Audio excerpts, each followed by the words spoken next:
ingin mempresentasikan hasil diskusi dari kelompok kami yang berjudul Analisis Kritis Penerapan Pancasila dalam Pengembangan Hukum Internasional Perspektif Negara Berkembang. Sebelumnya, mengenalkan nama saya Nanda Puspayu dengan NIM 140 dan rekan saya. Perkenalkan, nama saya Avelina Putri Liza, NIM utamanya 137. Perkenalkan, nama saya Putri Salisa Asmarajati dengan NIM 154. Langsung saja pada materi. Pancasila sebagai dasar negara Indonesia mengandung 5 prinsip yang mencerminkan nilai-nilai luhur bangsa.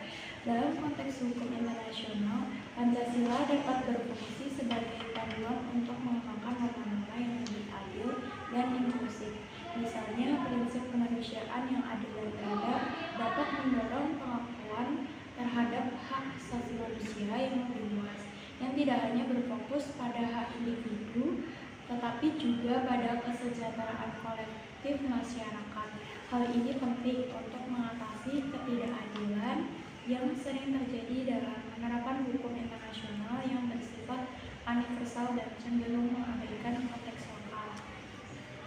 Negara berkembang, termasuk Indonesia, dapat memperkuat posisi mereka di arena internasional dengan membentuk koalisi dengan negara-negara lain yang memiliki nilai-nilai serupa.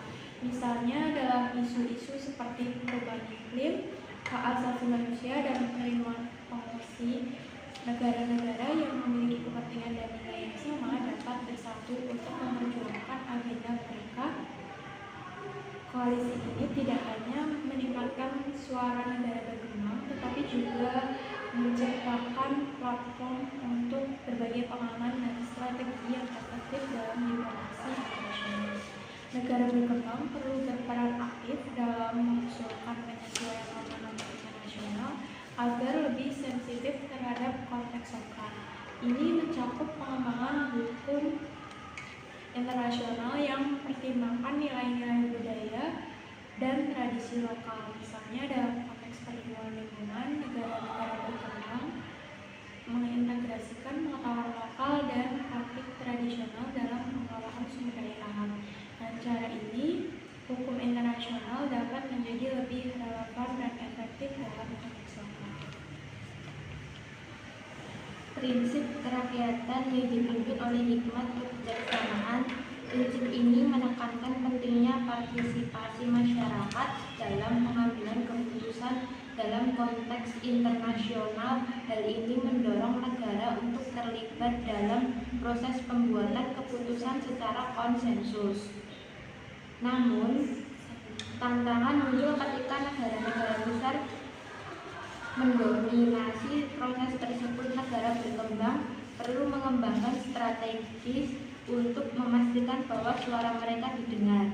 Misalnya dengan aktif berpartisipasi dalam forum-forum internasional dan membangun jaringan dengan negara-negara lain yang memiliki kepentingan serupa. Strategi diplomasi budaya mengintegrasikan prinsip-prinsip Pancasila dalam kebijakan luar negeri dan strategi diplomasi internasional sangat penting. Ini membantu negara untuk menyeimbangkan kepentingan nasional dengan kewajiban internasional.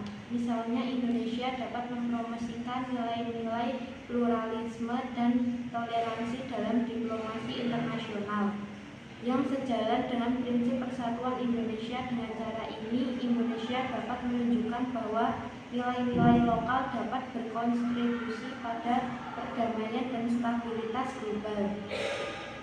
Pendidikan dan seminar internasional.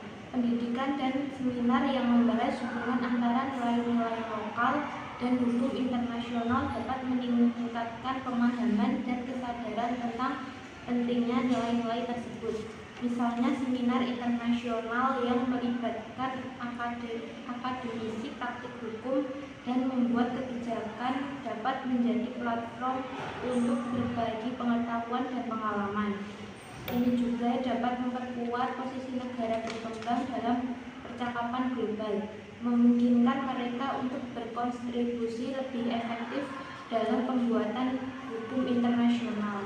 Yang selanjutnya yaitu studi kasus dan evaluasi. Melakukan studi kasus tentang penerapan Pancasila dalam situasi internasional tentu dapat memberikan wawasan tentang keberhasilan dan tantangan yang dihadapi.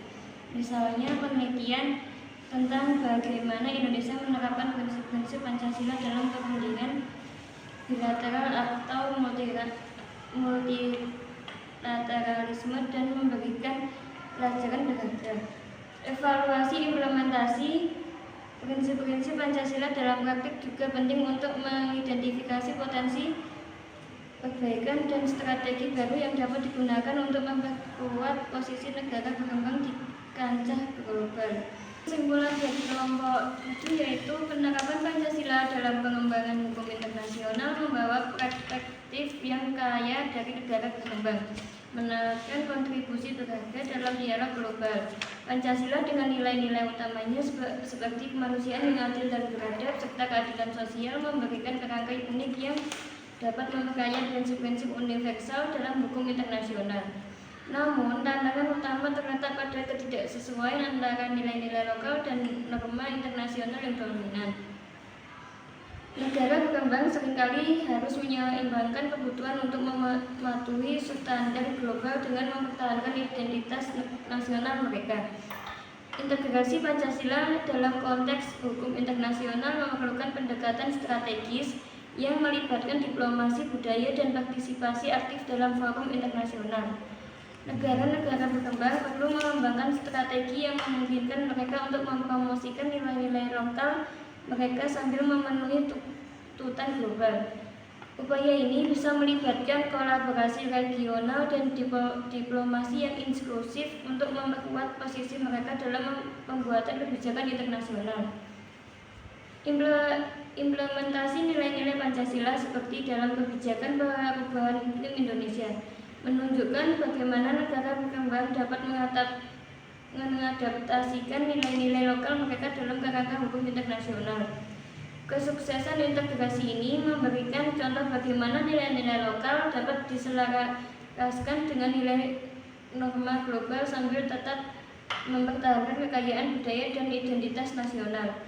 Dengan demikian, meskipun ada tantangan, penerapan Pancasila dalam hukum internasional menawarkan begitu banyak peluang signifikan untuk memperkaya diskursus hukum global dan memberikan suara kepada negara berkembang.